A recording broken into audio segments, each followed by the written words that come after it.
Épître aux Philippiens chapitre 2. Si donc il y a quelque consolation en Christ, s'il y a quelque soulagement dans la charité, s'il y a quelque union d'esprit, s'il y a quelque compassion et quelque miséricorde, rendez ma joie parfaite, ayant un même sentiment, un même amour, une même âme, une même pensée.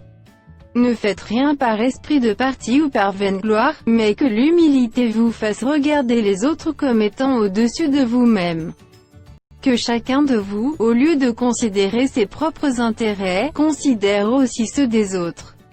Ayez en vous les sentiments qui étaient en Jésus-Christ, lequel, existant en forme de Dieu, n'a point regardé comme une proie arrachée d'être égal avec Dieu, mais s'est dépouillé lui-même, en prenant une forme de serviteur, en devenant semblable aux hommes.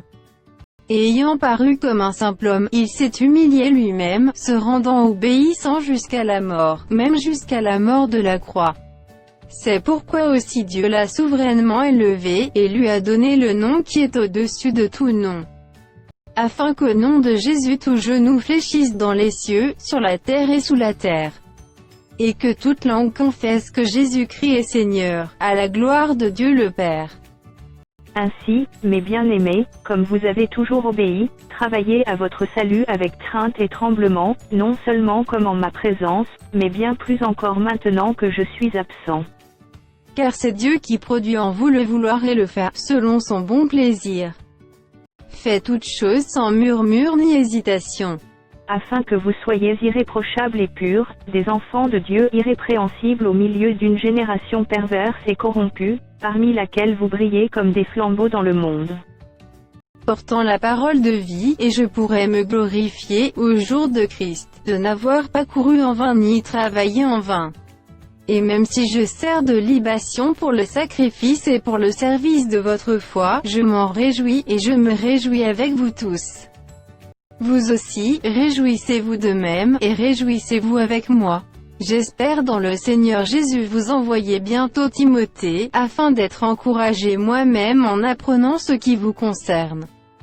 Car je n'ai personne ici qui partage mes sentiments, pour prendre sincèrement à cœur votre situation. Tous, en effet, cherchent leurs propres intérêts, et non ceux de Jésus-Christ.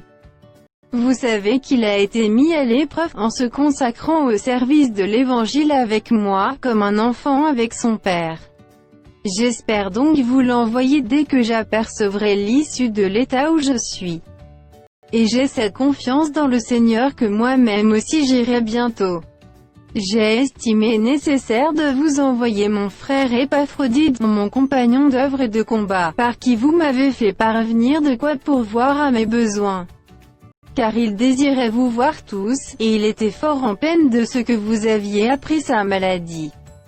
Il a été malade, en effet, et tout près de la mort, mais Dieu a eu pitié de lui, et non seulement de lui, mais aussi de moi, afin que je n'eusse pas tristesse sur tristesse.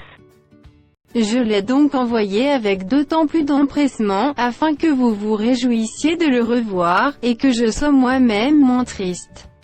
Recevez-le donc dans le Seigneur avec une joie entière, et honorez de tel homme. Car c'est pour l'œuvre de Christ qu'il a été près de la mort, ayant exposé sa vie afin de suppléer à votre absence dans le service que vous me rendiez.